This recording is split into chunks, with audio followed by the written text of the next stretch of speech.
Salut amis bidouilleurs et bidouilleuses, vous savez sans doute que le monde est en 3D, et si vous avez eu le courage de regarder ma première vidéo, j'explique qu'on représente en informatique la 3D en 3 axes, X, Y et Z. Si je veux modéliser cet objet, je n'ai qu'à définir un origine, mettons ici, puis à prendre des points à intervalles réguliers sur l'objet. Pour chaque point, je note, après l'avoir mesuré, sa position en X, Y et Z. Grâce à ces coordonnées, j'obtiens un nuage de points. En reliant les points, on obtient des surfaces. Et hop, ça nous donne de la 3D. Et le scan 3D, c'est que ça, noter des coordonnées de points sur 3 axes. Sauf que vous l'avez compris, faire ça à la main, c'est extrêmement long et extrêmement chiant. C'est pourtant comme ça qu'on procédait à l'époque. On utilisait un outil, le projecteur de profil, pour projeter l'ombre du profil d'une pièce. On relevait sur la grille chaque point et on notait ça. Ça marchait aussi bien pour la 2D que la 3D. Bien sûr, plus le nombre de points est important, plus la modélisation de l'objet sera précise. Bien sûr, pourquoi faut-il toujours se faire chier pour avoir un résultat précis ? Pourquoi est-ce que pour une fois, ça pourrait pas être l'inverse ? La technologie va nous permettre d'automatiser tout ça pour être plus précis et plus rapide, et moins chiant. On va commencer par ce truc. Ça paraît pas comme ça, mais ça coûte 35 000 €. Vous connaissez la règle. Tout ce qui est dans l'industrie coûte un bras. Il faut pas chercher à comprendre. C'est la règle, c'est normal. Alors que le principe est tout con. On utilise un laser envoyé à une fréquence précise qui va rebondir sur une surface puis revenir. On mesure le déphasage entre la fréquence d'aller et celle de retour pour en déduire la distance parcourue. C'est une sorte de sonar lumineux quoi. Comme les télémètres laser. Oui, vous savez, c'est cet appareil qu'on pose sur un mur, on appuie sur un bouton et il nous donne la distance entre ce mur et le mur d'en face. Sauf si à ce moment-là vous avez une personne qui passe, et dans ce cas vous avez la distance entre le mur et cette personne. Ce qui pose un problème de base en scan 3D, les obstacles. Mis à part quelques techniques qu'on va voir, le scan scanne tout, ce qui est en face de lui. Si vous tentez de scanner mon atelier, vous n'obtiendrez pas une pièce vide, mais tout ce qu'il y a devant les murs. Et derrière, rien. Le vide. Le néant. Bref, les scans laser balancent des millions de mesures laser autour d'eux, créant une sphère de points plus ou moins éloignée. À partir de ce nuage de points, et en utilisant un PC de Brutas, on obtient le modèle 3D d'une pièce par exemple. On va ensuite multiplier les points de scan à différents endroits pour déboucher les zones d'ombre. Et le PC de Brutas va combiner tout ça pour faire un seul modèle 3D. Bon, bien sûr, je vous vois arriver. Vous n'avez pas de PC de Brutas, vous n'avez même pas 30 000 € en réserve pour acheter un scan 3D. Pourtant, c'est pas si cher que ça. Bon, ok, on va trouver une solution moins chère. La photogrammétrie. Là, c'est simple, on travaille avec des photos. La technique consiste à prendre une série de photos espacées entre elles en tournant autour du sujet qu'on veut scanner. Un logiciel utilise le décalage entre deux photos pour en déduire la parallaxe. Ça fonctionne comme l'œil humain en fait. À partir du moment où on a deux points de vue différents du même sujet, on arrive à en déduire la profondeur. Les groupies de la photogrammétrie, c'est les gens de l'IGN. Non, c'est pas des gens extrêmement propres, c'est l'Institut national de l'information géographique et forestière. Bonjour, je suis l'avocat de Monsieur Bidouille. Mon client tient à dire qu'il ne traite pas les gens travaillant chez IGN de personnes sales. Il voulait juste faire une blague entre IGN et l'IGN. Non, ce n'est pas drôle. Mais mon client a eu une enfance très difficile. Ils prennent des photos en avion et à partir de ces clichés, ils vont en déduire le relief.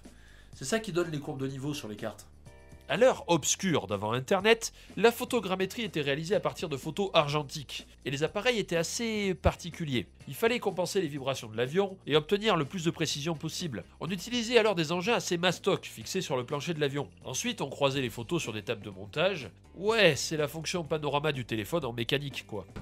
Bon, ok, ça c'est cool, mais est-ce qu'on n'a pas un truc plus impressionnant, plus moderne ?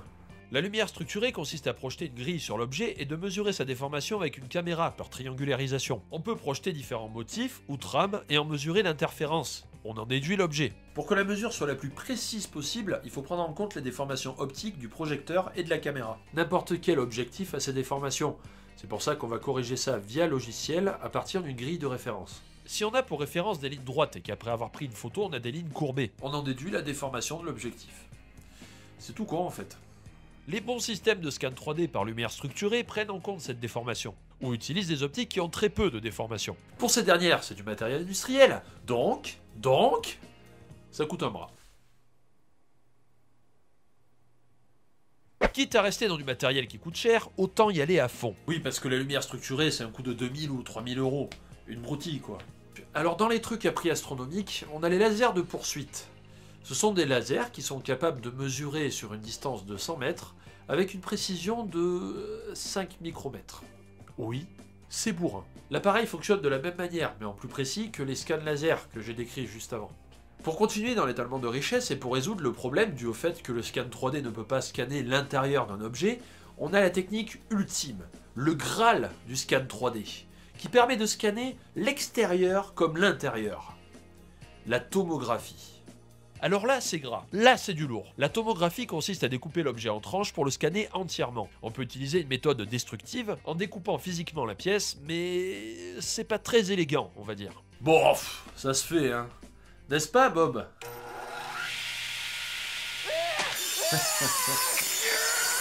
Ah.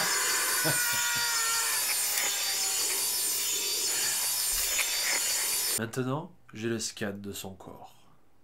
L'intérieur comme l'extérieur. Quelque part, c'est comme s'il était encore vivant à l'intérieur de cette clé USB. L'autre méthode utilise des rayons X. Là, on peut scanner l'intérieur sans...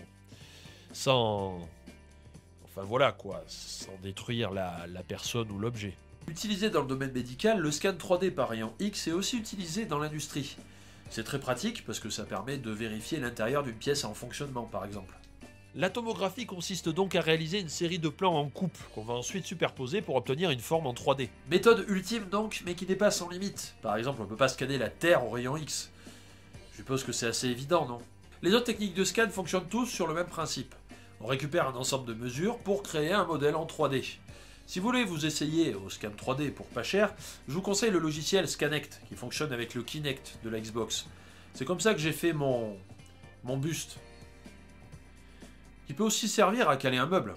Le Kinect fonctionne avec une LED qui envoie une trame infrarouge, donc invisible pour l'œil humain. En revanche, cette trame est perçue par une caméra qui en déduira la profondeur par triangulation. C'est similaire à la photogrammétrie. Il est aussi possible de faire de la photogrammétrie avec un logiciel gratuit et un appareil photo. On en trouve même sur smartphone.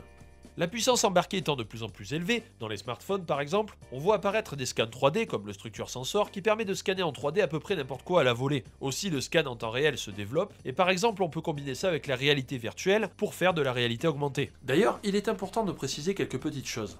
Vous avez pu voir que le scan 3D n'est pas miraculeux. Il ne scanne pas l'intérieur des objets, il a une précision, donc des marges d'erreur, et certains objets ressortent comme inexistants. Essayez de scanner quelque chose de transparent au laser. Et je pense que ça va être compliqué. Bref, à moins d'avoir accès à des scanners de très haute précision et d'avoir de très bonnes conditions de mesure, le résultat n'est jamais parfait. Il y a toujours des artefacts, certains objets ressortent mal, comme les cheveux par exemple. Et n'essayez pas de scanner un objet mécanique de précision avec un scanner low cost. C'est pas assez précis. Hein? T'en penses quoi toi?